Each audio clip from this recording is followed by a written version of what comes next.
السلام علیکم ورحمت الله وبرکاتو. عزتمندو په شیخوپورا کې یو نوجوان محمود په مور پلار او په کشر رور باندې پیرنګ وکړو.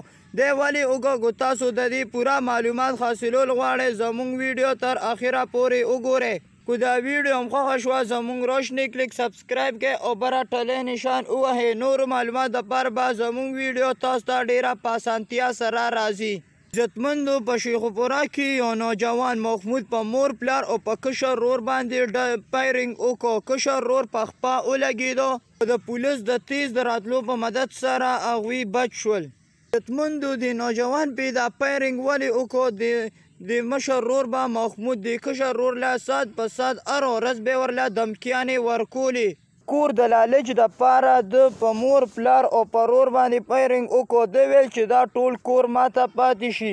ده د کور د لالچ دپاره په مور پلار او په کشر رور باندې پیرنګ وکړو. کشر رور په خپه ولګېدو او د پولیس د تیز د راتګ په مدد سره هغوی جان بچ شو. عزتمندو پلار والله ښه مزیدار غټ کور ساز کو.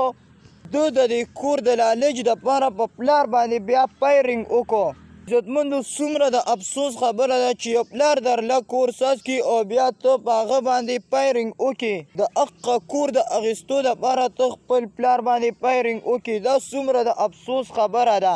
دا د کور لالچ دومره اغشتی و چې ده په مور پلار او په کشر رور باندې پیرنګ وکړو. کشر رور یې په خپه وویشتو پلوسو د هغه جان بچ کو. اوس مور پلار یې وایي چې مونږه هغه نه بچ کو، مونږه انصاف غواړو، دا دې په جیل کې گیر کی.